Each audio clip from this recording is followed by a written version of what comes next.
Aleluya. Seguimos viendo el periodo en el que David huye de un lugar a otro, perseguido por el ejército del rey Saúl.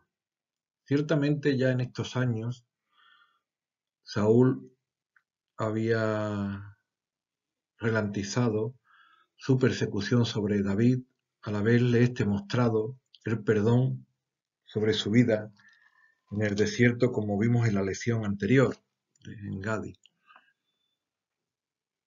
Pero aún así David seguía viviendo en las montañas, en las cuevas, en lugares apartados. Seguía en lo que en la anterior clase denominábamos en el tiempo de aflicción, en el tiempo en el que el Señor sigue moldeándonos. A veces son tiempos largos, en este caso a David le va a durar hasta los 30 años. Y no significa que ya a partir de los 30 años van a terminar las aflicciones, pero sí va a terminar el periodo de vida en el desierto. Lo que sí es interesante que en todo este periodo de tiempo David compone muchos salmos que tenemos identificados. David, como dulce cantor de Israel, estuviesen las cosas bien o estuviesen las cosas mal, él siempre sabía que lo importante, lo trascendente es su comunión con el Señor. Y la comunión con el Señor no depende de las circunstancias.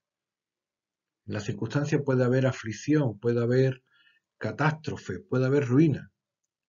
Pero si nuestra alma está en paz con el Señor, nuestra alma bendice al Señor.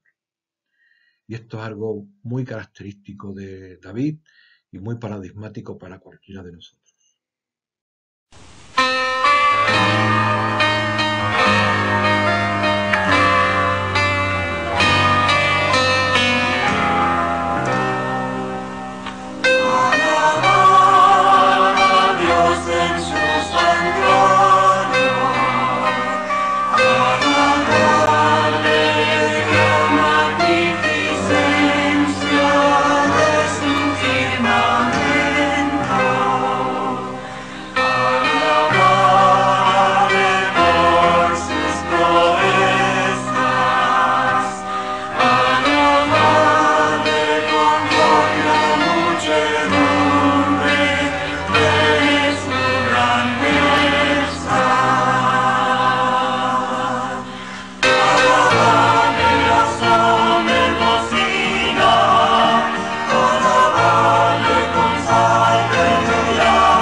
Nos encontramos entre los 26 años de David y los 30, un periodo en el que David se enteró de que el rey Saúl había entregado a su hija Mical a Parti, hijo de Lais. Recuerden que Mical, la hija menor de Saúl, era la esposa de David.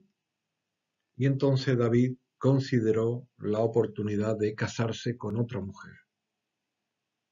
Ya vimos que delante de Dios el matrimonio era indisoluble. Aunque uno de los cónyuges se separase, el matrimonio seguía siendo eficaz delante de Dios. Pero David no consideró esta enseñanza y propuso a Abigail, una mujer virtuosa, como describe el capítulo 25 de Segunda de Samuel, el matrimonio. Y cita la escritura que levantándose luego Abigail, con 5 doncellas que le servía, se montó en un asno y siguió a los mensajeros de David y fue su mujer. Y no solamente David se quedó ahí tomando a esta bella y virtuosa mujer Abigail, sino que también, como vemos en esta diapositiva, tomó por mujer a Ainhoa de Jezreel y ambas fueron sus mujeres.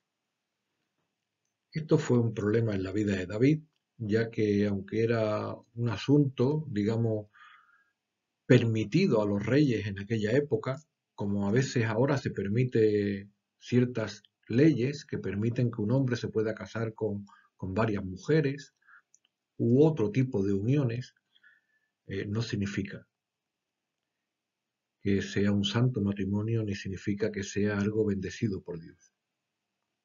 De hecho, esto va a ser un primer paso en falso grave en la vida de David.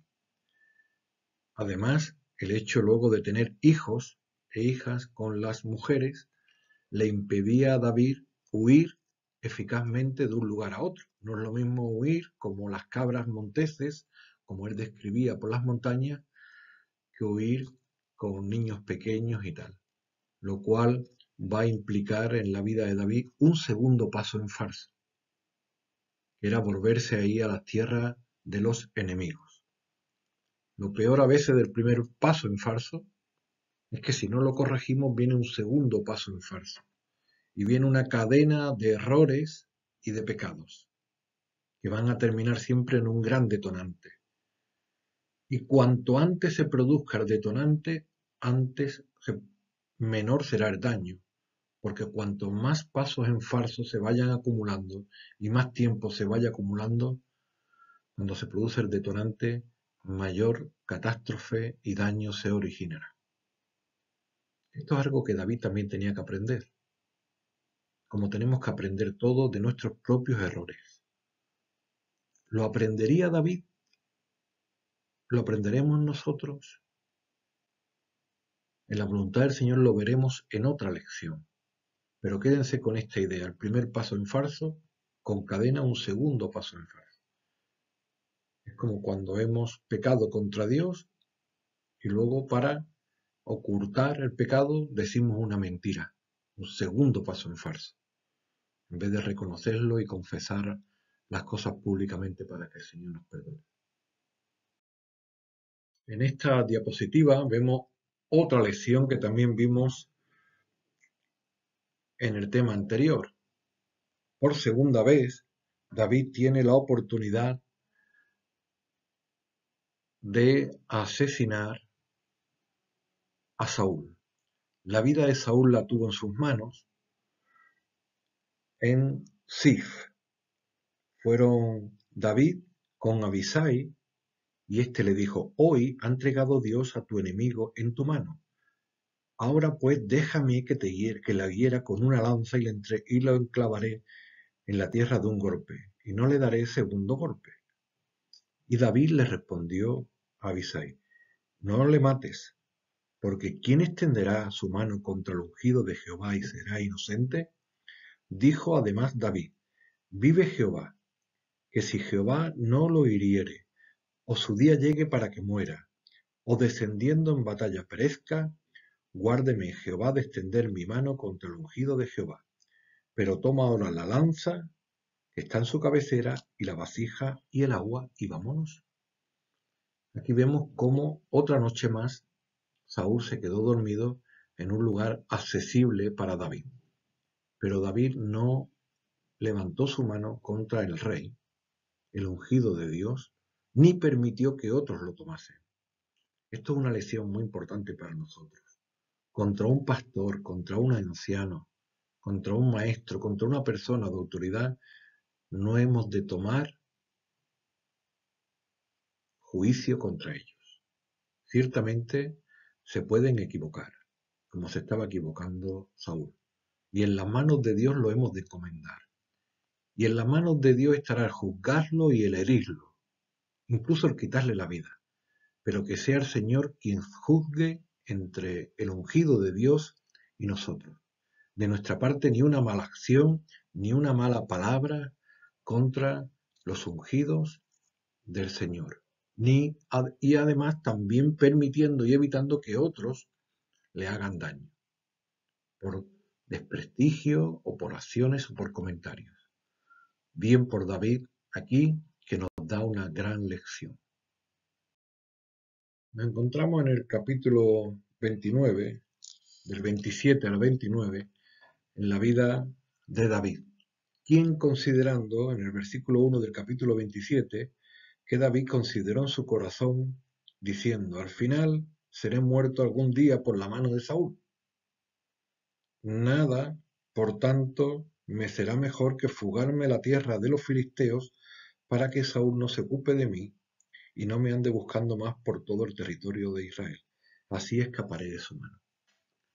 Ya vimos cómo el Señor quería por 2 veces, inclusive por la enseñanza del profeta Gad, quería que David estuviese en la tierra de Israel, en el horno de fuego de la aflicción para ser probado y moldeado como Dios quería. Pero David, en este caso, cargado con las 2 mujeres y con los niños, tuvo ese mal pensamiento, esa mala idea de irse a la tierra de los filisteos, los enemigos acérrimos de Israel.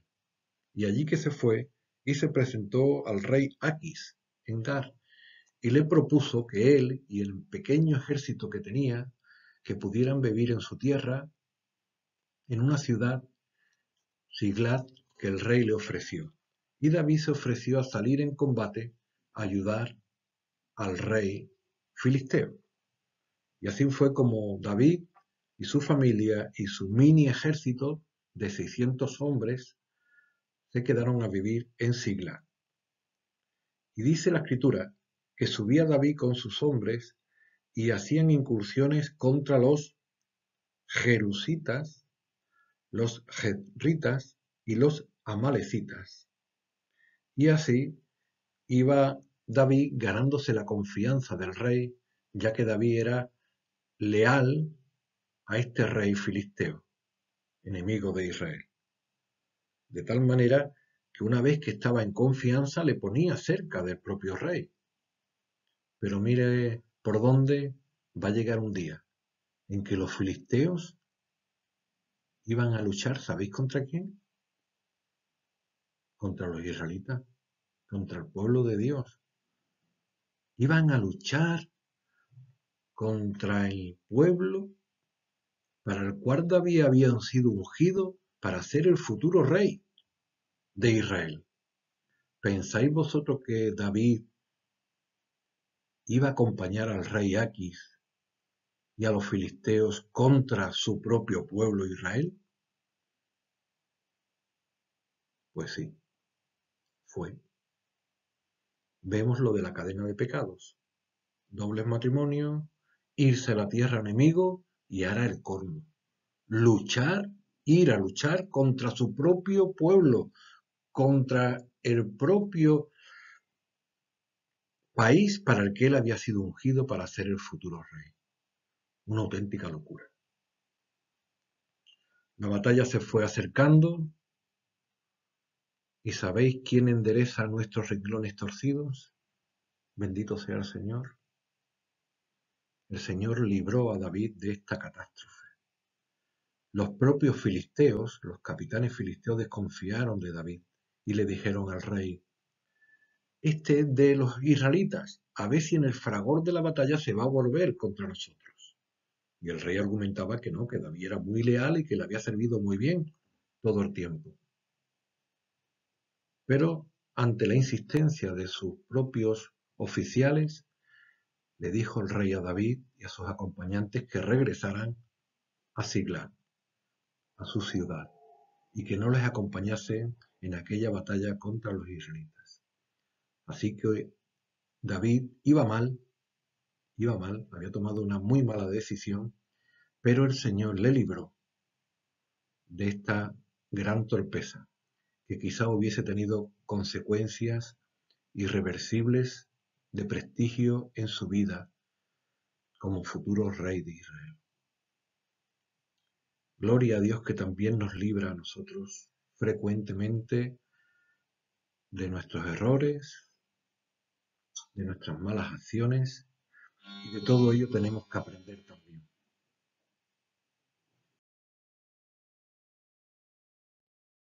Al regresar David a Siglag, resulta que los amalecitas, viendo que el ejército había huido de la ciudad, atacaron Siglag y se llevaron las propiedades, a las mujeres y a los niños. Y esto fue un duro pesar para David y sus hombres, quienes se enfurecieron mucho contra David.